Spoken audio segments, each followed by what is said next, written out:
아멘. 오늘 우리가 함께 읽을 말씀은 창세기 35장 말씀입니다. 창세기 35장 1절로 7절 말씀입니다. 창세기 35장 1절로 7절 말씀입니다. 저부터 한 절씩 교독하시겠습니다. 하나님이 야곱에게 이르시되 일어나 베델로 올라가서 거기 거주하며 내가 내 형 에서의 낯을 피하여 도망하던 때에 내게 나타났던 하나님께 거기서 제단을 쌓으라 하신지라. 야곱이 이에 자기 집안 사람과 자기와 함께한 모든 자에게 이르되 너희 중에 있는 이방 신상들을 버리고 자신을 정결하게 하고 너희들의 의복을 바꾸어 입으라. 우리가 일어나 베델로 올라가자. 내 환난 날에 내게 응답하시며 내가 가는 길에서 나와 함께 하신 하나님께 내가 거기서 제단을 쌓으려 하노라 하매 그들이 자기 손에 있는 모든 이방 신상들과 자기 귀에 있는 귀고리들을 야곱에게 주는지라. 야곱이 그것들을 세겜 근처 상수리 나무 아래에 묻고 그들이 떠났으나 하나님이 그 사면 고을들로 크게 두려워하게 하셨으므로 야곱의 아들들을 추격하는 자가 없었더라. 야곱과 그와 함께한 모든 사람이 가나안 루스 곧 베델에 이르고 같이 읽겠습니다. 그가 거기서 제단을 쌓고 그곳을 엘 베델이라 불렀으니 이는 그의 형의 낯을 피할 때에 하나님이 거기서 그에게 나타나셨음이더라. 아멘. 오늘 말씀의 제목은 당신의 베델은 어디입니까?입니다. 지난주 토요일 날에는 비가 좀 많이 왔습니다. 오전에는 비가 안 왔는데요.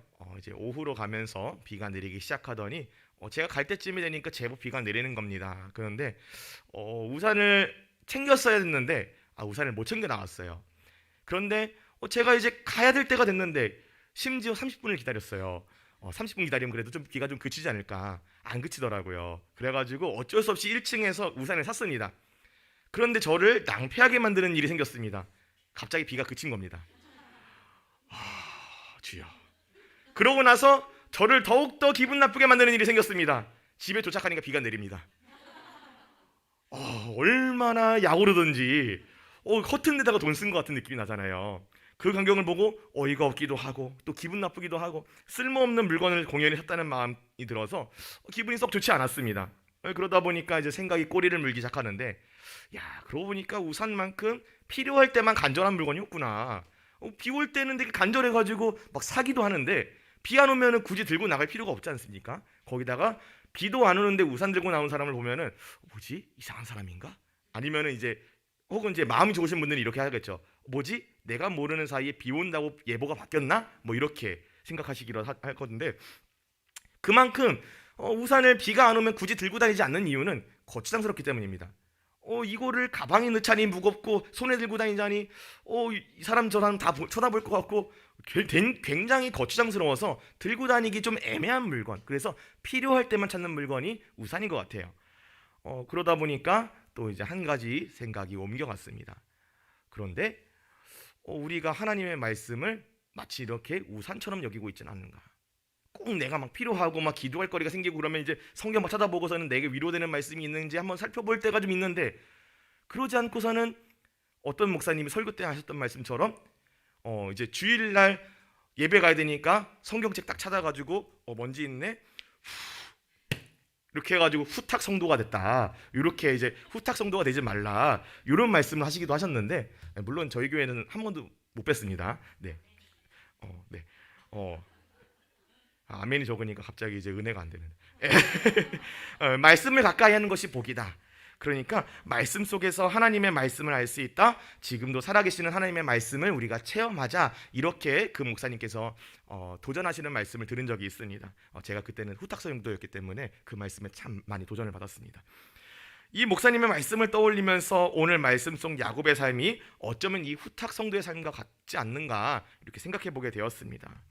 야곱은 하나님께서는 야곱과 함께 하시면서 야곱이 어려울 때마다 도우시고 이끌어 주셨지만 정작 야곱은 아버지 이삭과 함께 살 때도 라반의 집에 거할 때도 또 그리고 오늘 본문의 시점에 돌아와서 형 에서하고 화해하고 나서도 하나님을 찾지 않습니다. 심지어 자기 형 에서의 손에서 자기를 구해 주신다면 베델로 올라가서 제단 쌓고 예배드린다고 했어요. 그런데 그 약속도 다 잊어버리고 그냥 자기가 용서받았다는 그 마음, 이제 내 앞길에는 아무것도 거리낄 게 없다라는 그런 마음으로 가나안 땅에 들어가고 세겜성에 들어가게 된 것입니다. 그런데 저는 이제 이 성경을 보다가 이 야곱의 얘기를 볼 때면 마치 내 얘기 같구나라는 생각이 듭니다. 왜냐하면 저 역시도 그랬거든요. 하나님의 약속을 온전히 신뢰하지 못하고 세상의 방법을 추구하고 쉬운 방법을 찾고, 그러다가 어려움이 닥치면 그 비로소 하나님 찾고 하나님이 도와주시면은 하나님 나 도와줬으니까 제가 뭐 할게요 해놓고서는 이제 편하니까 그 약속 잊어버리고, 꼭 그렇게 반복하면서 야곱과도 같이 나 필요할 때만 하나님 찾는 그런 모습을 저에게서 발견했다는 것입니다. 사실 저뿐만이 아니라 우리 모두가 발견하는 그러한 공통점일 것 같아요. 나 자신이 감당하기 어려운 환난이 다가오면 그제서야 하나님을 부랴부랴 찾는 모습이 오늘을 살아가는 모든 성도들에게 공통적으로 있는 모습인 것 같습니다. 오늘 본문에서 야곱은 매우 난감한 상황에 처해 있습니다. 방금 전에 말씀드렸던 것처럼 이제 형 에서에게 용서받아가지고 자기 앞날에는 아무런 걱정이 없다고 생각했는데 아뿔싸 세겜에서 아들들이 사고를 친 겁니다. 자기 여동생 디나가 세겜에게 강간을 당해서 돌아왔습니다. 야곱도 당연히 화가 나고 이걸 어떻게 해결할까 고민했을 것인데, 이 아들내미들이 우리가 이제 그러면 당신네하고 우리하고 이제 성혼을 맺자. 근데 우리 하나님이 우리에게 주신 방법이 있다. 우리 다 같이 할례 받자. 그래놓고서는 하나님과 언약의 사람들 간의 약속의 상징인 이 할례를 가지고 그 사람들을 모조리 학살하는 데 써먹어 버렸다는 것입니다. 야곱은 대단히 난처해졌습니다. 이게 약속이었잖아요. 약속을 어겨버리고 다 죽여버렸어요. 그리고 그 재산도 다 강탈했습니다. 그러니까 그 주변에 세겜의 친구들이 많았을 거 아닙니까? 야곱은 객이고 세겜은 그 동네 지방의 지도자였습니다. 그렇기 때문에 혈연 관계도 여러 겹으로 맺혔을 거고 그들의 친구들이 많았을 건데, 이제 그들의 친구들이 야곱을 치기 위해서 다가온다면 야곱은 혼자서 어떻게 당해낼 수 있는 방법이 없는 것입니다. 나 죽었구나. 아들내미들이 사고 제대로 쳤네. 이렇게 여기고서는 아들들에게 막 화를 내기 시작합니다. 야곱은 이 일로 그의 아들들을 막 뭐라고 하고 이제 자기는 이제 땅을 파기 시작합니다. 야, 이거 내가 어떻게 해결하지? 나 다 죽겠는데? 나만 죽는 게 아니고 다 죽겠는데? 어떡하지? 그렇게 낙심하는 야곱에게 하나님께서는 나타나셔서 네가 잊고 있었던 베델로 가서 제단을 쌓으라고 말씀하십니다. 창세기 35장 1절 말씀입니다. 하나님이 야곱에게 이르시되 일어나 베델로 올라가서 거기 거주하며 내가 내 형 에서의 낯을 피하여 도망하던 때에 내게 나타났던 하나님께 거기서 제단을 쌓으라 하신지라. 아멘. 야곱은 하나님의 말씀에 자기와 함께하는 모든 사람들에게 이렇게 이야기합니다. 너희 중에 있는 모든 이방 신상들을 버리고 자신을 정결하게 하고 너희들의 이 의복을 바꾸어 입으라. 이렇게 말하고 그들 중에 있는 모든 우상들과 귀고리들 세겜 근처에 있는 상수리나무 아래다가 다 거기다 구덩이를 파고 묻어버립니다. 그리고서는 그대로 하나님의 말씀에 순종해서 베델로 가서 약속했던 그 전제 그곳에서야 하나님 앞에 올려드립니다. 야곱은 이 과정에서 다시금 이스라엘이라는 이름을 받고 그의 조상 아브라함과 이삭에게 약속된 땅과 많은 자손들에 대한 약속을 다시 회복하는 모습을 우리에게 보여줍니다. 사실 오늘 말씀을 살펴보면 35장에서 야곱의 상태를 유추해 볼 수 있는 근거가 두 가지가 있습니다. 첫 번째는 창세기 28장에서 야곱이 밧단 아람으로 도망하면서 그가 하나님께 베델을 보면서 약속했던 게 있어요. 하나님, 내가 내 형 에서에게서 하나님이 나를 도와주시고 나에게 제사를 좀 허락하신다면, 내가 무사히 이 땅으로 돌아올 수 있게 하신다면 내가 이 땅에 돌아와가지고 베델에다가 단을 쌓고 하나님께 예배를 드릴게요. 제사를 드릴게요. 그런데 그 약속 까맣게 잊어버렸습니다. 두 번째는 그의 아들들이 언약의 상징인 할례를 가지고 살육의 도구로 사용했는데 그것에 대해서는 책망하지 않습니다. 그것에 대해서 책망하지 않아요. 그냥 그 사람들을 모조리 죽여버렸기 때문에 자기들이 위험해졌다, 특히나 야곱 자신이 위험해졌다, 이것만 가지고 소스라치게 놀라가지고 책망하고 있는 것입니다.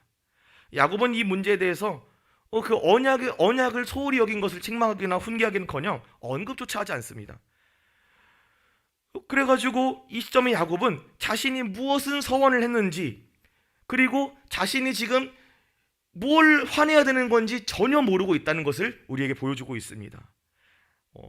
하나님께서는 그런 야곱을 탓하거나 그를 떠나지 않으시고 야곱을 끝까지 포기하지 않는 모습을 우리에게 보여주시는 것입니다. 그가 과거 베델에서 했던 서원 기억나게 하시고 야곱으로 하여금 그들 중에 있는 이방 신상들, 그리고 그 이방 신상, 이방 신들의 상징인 귀걸이나 장신구나 그러한 것들, 하나님을 예배하는데 방해가 되는 것들을 다 내려놓게 하십니다. 그리고 스스로 정결케 하고 제단을 쌓아서 예배를 마침내 회복하고 하나님과의 관계를 회복하게 만드시는 그런 놀라운 구속의 은사를 보여주십니다. 오늘 본문의 이 모든 과정들은 우리의 매주 삶을 생각나게 합니다. 매주일 예배를 드리고 말씀을 들으며 은혜 받고 하나님 앞에 내가 똑바로 살아야지, 그러면서 말씀 의지하고 내가 승리하면서 살아야지 이렇게 다짐했다가도 매주의 삶을 살면서 죄송합니다. 저부터가 자꾸 죄를 많이 지어가지고 조금 이제 반성하고 있습니다. 저도 사실은 이제 학교에서 지내면서 사실 다 거기 있는 사람들은 전도사님들입니다. 그런데 누구 전도사 뭐 때문에 마음에 안 들고, 누구 전사는 뭐 때문에 마음에 안 들고, 누구 전사는 뭐 때문에 안 들고, 저 속으로 막 욕해요. 막 제가 그러고 죄를 지어요. 그래놓고서는 여기 돌아와가지고 예배드리면서 은혜 받고 내가 그렇게 살면 안 되지. 심지어 매일같이 아침 저녁으로 예배를 드립니다. 예배 드리면서 내가 이러면 살면 안 되지. 그러면서도 자꾸 누구 전사는 이게 마음에 안 들고, 누구 전사는 수업 시간에 떠들어서 마음에 안 들고, 누구 전사는 기숙사에서 밤늦게 웃어서 마음에 안 들고. 그런데 그 전사님들이 저를 볼 때는 어떤 생각이겠습니까? 김용희 전사 코를 많이 고라, 막 이렇게 생각하지 않겠습니까? 네, 저도 약한 사람입니다. 그런데 꼭 그렇게 죄를 짓게 된다는 것입니다. 어느새 하나님과 멀어진 삶을 살고는 합니다. 그러고서는 한번 하나님으로부터 멀어진 우리의 삶은 은혜를 회복하고 하나님과 관계가 회복되기가 너무나 어려웠습니다. 그러나 하나님께서는 야곱에게 그렇게 베푸셨던 것처럼 우리들에게도 매주 예배를 통해서 회복하게 하시고 하나님 앞으로 돌아오도록 계속해서 이끌어 주시고 계신다는 것입니다. 그러면 우리가 하나님과의 관계를 회복하기 위해서 먼저 해야 될 게 뭘까요? 가장 먼저 세상의 것에서 돌이켜서 하나님 앞에 예배를 회복해야 한다는 것입니다. 세상은 우리에게 하나님의 방법이 아닌 것들을 제시합니다. 그리고 심지어 그 방법이 되게 좋아 보여요. 되게 좋은 것처럼 보입니다. 마치 야곱이 그의 삼촌 라반의 양떼를 돌볼 때 하나님께서 재산 주신다고 했잖아요. 약속했잖아요. 그런데 꼭 그 물 마시고 있는데 그 앞에다가 살구나무 껍데기 벗겨가지고 막 세워놓고, 이렇게 먹으면은 이제 요 앞에서 물 먹으면은 이제 전박이 낫겠지, 아니면 얼룩진 거 낫겠지, 내 삼촌이 나에게 내 몫이라고 주기로 했던 거 새끼 베겠지. 그 미신 믿어요. 세상의 방법이잖아요. 하나님이 주시겠다고 한 거 안 믿은 거잖아요. 그런데 야곱이 그렇게 하듯이 우리도 그럴 때가 있다는 것입니다. 하나님의 방법을 의뢰하는 것보다 세상의 방법을 의뢰하는 게 더 쉽고 빠르고 간결하고 명확하게 보여가지고 이게 더 좋구나, 이게 더 확실하구나, 자꾸 세상이 제시하는 그 좋아 보이는 방법들을 우리가 따라간다는 것입니다. 그리고 그 세상이 제시하는 온갖 좋아 보이는 것들을 매일같이 마주하다 보면 마침내 우리는 무엇이 진짜 선한 방법인지 까먹고 하나님으로부터 멀어지게 되는 것입니다. 마치 세상이 제시하는 돈, 명예, 권력 등이 우리가 하나님의 법을 따르고 하나님을 의지하는 것보다 더 우리 필요를 더 쉽게 채워줄 수 있는 것처럼 보인다는 것입니다. 그래서 무슨 욕을 듣든 돈만 많이 벌면 돼, 뭐처럼 벌어서 정승처럼 쓰자, 이렇게 얘기를 하잖아요. 어떤 방법으로든 권력만 잡으면 된다, 어떤 방법으로든 내가 성공만 하면 된다, 내가 높은 위치에 해가지고 권력을 좀 부려보자, 남들보다 위에 서기만 하면 돼, 일단 위에 서기만 하면은 나머지는 내 돈이 알아서 해줄 거야, 내 권력이 알아서 해줄 거야, 이렇게 생각하지 않으십니까? 이러한 우리 사회의 잘못된 인식들을 단적으로 알려주는 것이 바로 청소년 범죄입니다. 돈을 벌기 위해서 인터넷 장사에서 사기칩니다. 그리고 그 사기친 거 가지고 불법 도박 사이트에다가 베팅해요. 돈 벌면은 그거 가지고 갚고, 아니면은 잡히지 재판 받지 어차피 나 촉법이야, 이렇게 생각한다는 것입니다. 심지어 얼마 전에 우리 사회를 경악하게 만들었던 엠번방 사건 있지 않습니까? 그 사건 중에서 가해자 중 여러 명이 10대 청소년이었습니다. 또래 여자아이들을 겁박하고 돈을 벌기 위해서 그거를 막 성으로 착취하고, 그 모습이 어디서 나왔겠냐는 것입니다. 그러니까 바로 어른들이 제대로 모습을 보여주지 못했기 때문에, 어른들이 돈만 있으면 된다라고 하다고 보여준 그 모습을 따라서 가는 것이 아니겠습니까? 먼저 배금주의, 성공 만능주의 그런 것들 때문에 그런 것을 보여줬기 때문에 아이들의 시선도 그쪽에 가 있는 것입니다. 사실 세상이 제시하는 것들에서 멀어지는 것은 너무나도 쉽지 않습니다. 그러나 우리는 야곱 역시도 말씀을 듣고 우상과 귀고리 그런 것들, 하나님을 섬기는 데 방해가 되는 것들을 모두 다 세겜 근처 상소리 나무 아래다가 구덩이를 파고 묻어버렸던 것처럼 우리가 하나님 앞으로 돌아가는 것을 막고 예배가 회복되는 것을 막는 모든 우리 마음 가운데 우상들을 폐기할 수 있어야 합니다. 기드온도 그랬지 않습니까? 바알 신상을 부숴버리고 여룻바알이 되었습니다. 아사가 깨부순 것은 그의 어머니 마아가가 섬기는 아세라 우상이었습니다. 요아스가 바알의 상을 부수고 그 제사장 mat단을 제거한 후에 온 성이 평온하여졌던 것처럼 우리가 예배를 회복하고 하나님과의 관계를 회복하기 위해서 예배를 막는 것들을 모조리 찍어버려야 될 그런 필요가 있는 것입니다. 또 우리는 이제 하나님과의 관계를 회복하기 위해서 환난 날이 다가오면 내 힘 의지하는 것이 아니라 돌이켜 가장 먼저 예배를 회복해야 한다는 것입니다. 우리 삶 속에는 언제나 어려움들이 다가옵니다. 우리의 생각과는 너무나도 달라요. 우리를 너무나도 힘들게 하고 이러한 시련과 환난은 우리가 미처 예상하지 못했을 때 대처할 수 없는 방법으로 우리를 찾아오고는 합니다. 그렇게 우리에게 이렇게 어려움이 다가왔을 때 우리가 가장 먼저 하는 것이 뭘까요? 내 힘으로 한번 해볼 수 있을까? 누가 도와줄 수 있을까?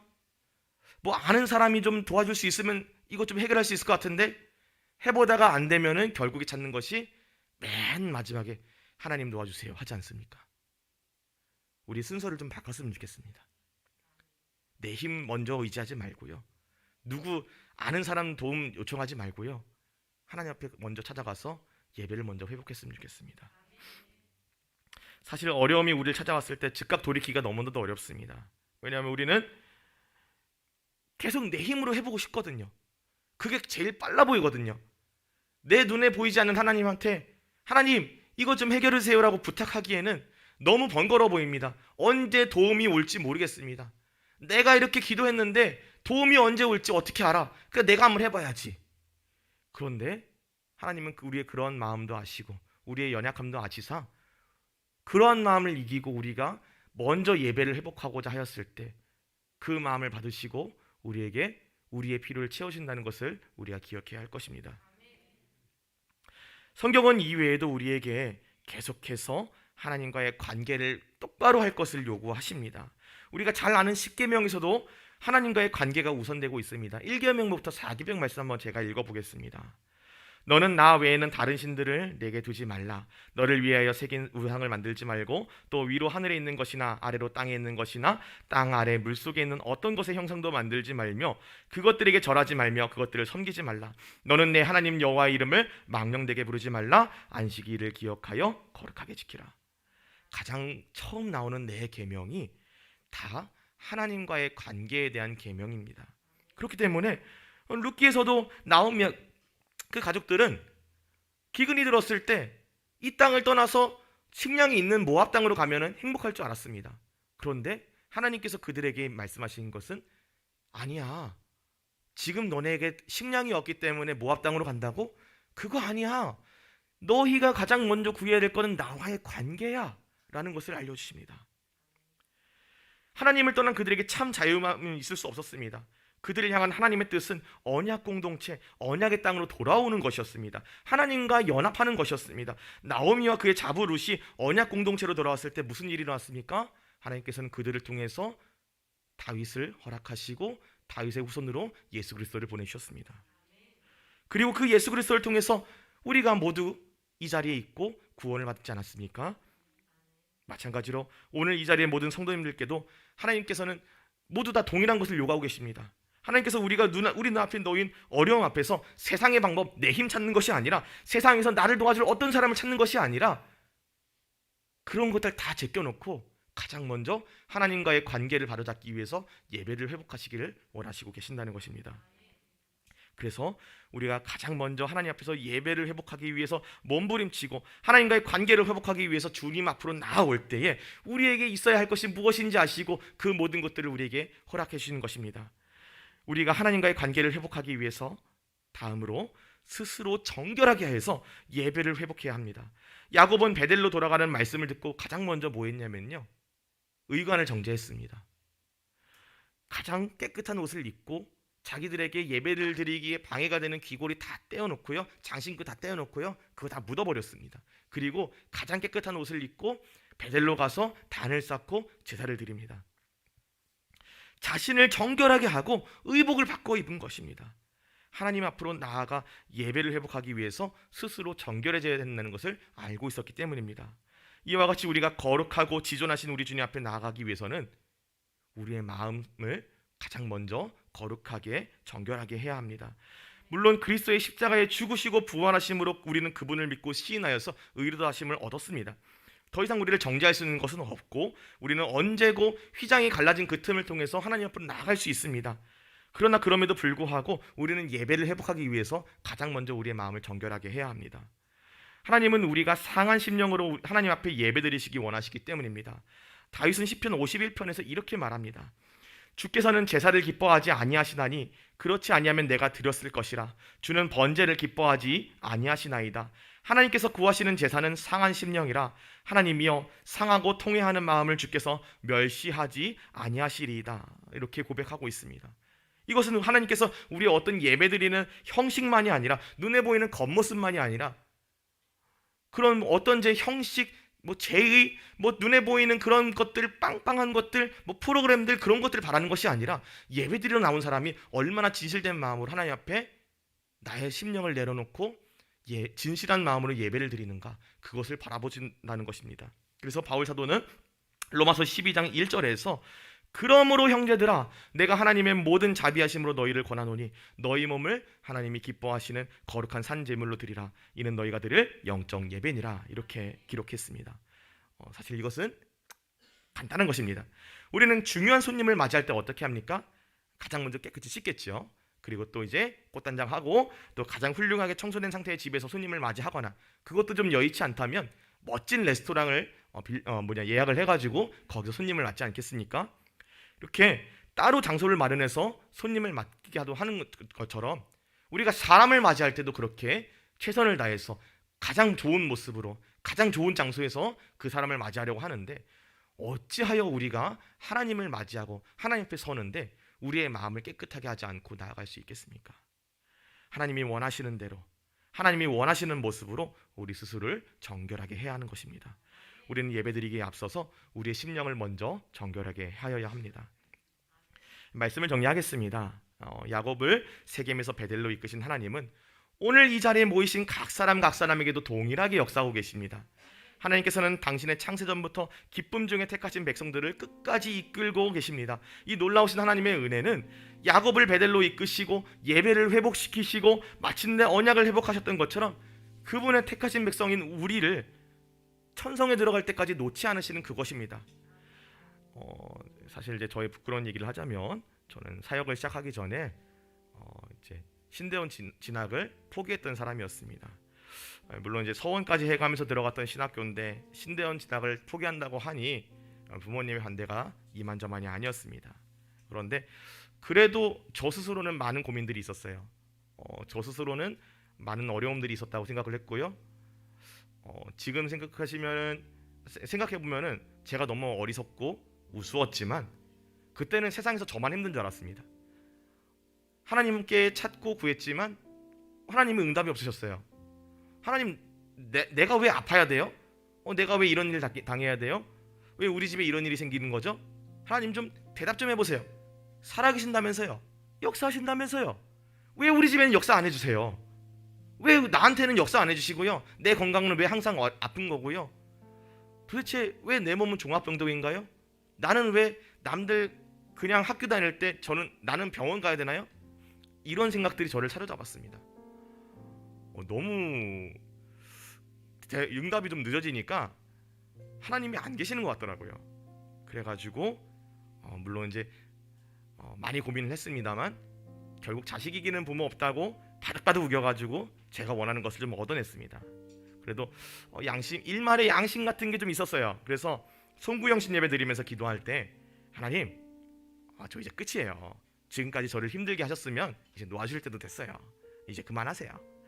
그래도 내가 지금까지 하나님을 위해서 공부 많이 해왔는데요, 이제는 사람을 위해서 한번 살아볼게요. 제가 사회복지 공부할 건데 막지 마시고, 혹시라도 정말 제 삶을 통해서 역사하실 거고 저를 쓰실 거고 지금까지 저를 포기하지 않으신 게 확실하다면 이제는 좀 눈에 띄는 나 같은 사람도 알아볼 수 있는 어떤 좀 징조를 좀 보여주셔야 될 거 아니에요? 만약에 보여주시면 제가 할게요. 그런데 아니면 잡지 마세요. 저는 제가 할 길을 갈게요.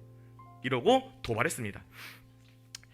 그러고 나서 저는 이제 다음날 들려온 할아버지의 부고 소식에 이 기도 까맣게 잊어버렸습니다. 장례 가야 됐거든요. 장례 다 치르고 집에 돌아와가지고 이제 기도했던 대로 이제 사회복지 과정을 좀 알아보고 있는데 갑자기 어느 목사님께 전화가 오는 겁니다. 그래서 목사님 어떻게 지내셨어요? 나 이쪽 저희 근방 지역에 목회하러 왔어. 담임 목회하게 됐어. 너는 어떻게 지내? 그래서 예. 저는 이제 사회복지 하려고요. 너 신학한다며? 아니요. 저 이제 그만둘 건데요. 그러냐?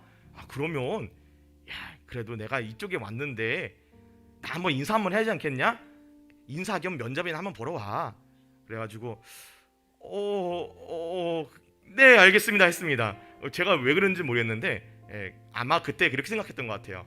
그래도 친분이 있는 목사님이신데 그래도 가서 얼굴 뵙고서는 이제 거절하는 게 좀 예의지 않을까. 인사 오랜만에 뵙는데 인사는 해야지. 그러고 갔는데 불사 가자마자 그 교회 장로님한테 어서 와 그러더니 얘가 이제부터 이번 주부터 올 저희 교회 전사입니다 그러는 거예요. 아예 못을 박아버리셨어요. 거기서 못을 빼지도 못하고 그날부터 전사가 됐습니다. 네. 그러고서 돌아오면서 생각을 해보니까 이게 기도 응답인 거예요. 제가 정말 하나님을 없다고 생각해가지고 제 멋대로 사느냐고 신학에서 배웠던 거 다 까먹었거든요. 그래가지고 가가지고서는 고생 엄청 했습니다. 혼나면서 배우고 욕먹으면서 배우고 도망가고 싶었는데 못 도망갔던 이유는 딱 하나, 하나님이 나를 쓰신다고 하셨고 그곳이 저의 베델인 것을 알게 하셨기 때문입니다. 여기가 나의 베델이구나. 내가 서원했던데도 이 사역의 자리가 나에게 있어서 야곱의 베델이구나. 하나님의 계획은 놀랍습니다. 서원은 안중에도 없어지고 그저 내가 이 길 가겠다고 선언했던 이 불의한 종마저도 하나님께서는 그 계획을 잊지 않으시고 그냥 저 같은 거 하나 버려도 하나님 손에 안 보셨을 것 같아요. 근데 그런 저조차도 붙들고 너 어디가? 너 내 거야. 너 내가 여기로 쓰기로 했어. 이렇게 얘기를 해주신다는 겁니다. 그런데요, 지금 여기 계시는 모든 성도님들에게도 동일한 은혜가 있는 줄 믿습니다. 저에게 사역자의 자리가 당신께 서원한 그 자리, 저의 베델인 걸 깨닫게 하신 것처럼 지금 이 백옷동산교회 이 예배의 자리가 여러분들의 베델인 줄 믿습니다. 하나님의 얼굴을 구하고 하나님을 만나고 하나님께 예배를 회복하고 하나님께 돌아가고 하나님을 의지하면서 내 삶의 모든 어려움을 하나님 앞에 내려놓을 수 있는 곳, 그곳이 바로 우리에게 주어진 베델인 줄 믿습니다. 사랑하는 성도 여러분, 우리가 돌이켜 하나님과의 관계를 회복하고 예배를 회복해야 하는 우리들의 베델은 바로 이 백옷동산교회입니다. 우리는 이제 포스트 코로나 시대를 살아갑니다. 심지어는 이 코로나가 얼마 전부터 다시 유행하기도 시작했어요. 저희 부서에서도 아파가지고서는 못 나오는 친구들이 좀 많았습니다. 그러나 이 상황 가운데 우리가 담대해야 합니다. 앞이 보이지 않는 이 상황 가운데서 하나님은 야곱을 베델로 이끄사 회복해 하셨듯이 지금 이 어려운 시대에 다시 하나님께서는 우리가 하나님 앞으로 나아가는 당신의 자녀들을 그냥 그대로 두시지 아니하시고 야곱이 엘베델에서 평안함을 얻었듯이 우리도 이 엘베델에서 평안함을 얻을 줄 믿습니다. 나의 힘을 의지하지 않고 또 다른 누군가의 힘을 빌리는 것이 아닌 먼저 하나님과의 관계를 회복하기 위해서 몸부림치면서 하나님을 의지하는 모든 주의 백성들을 우리 주님께서 이끄시고 평안하게 하실 줄 믿습니다. 우리가 마음을 담아서 찬양으로 고백했으면 좋겠습니다.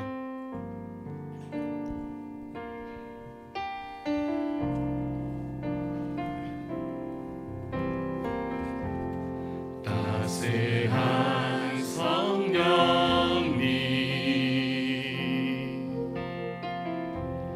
마음으로 보내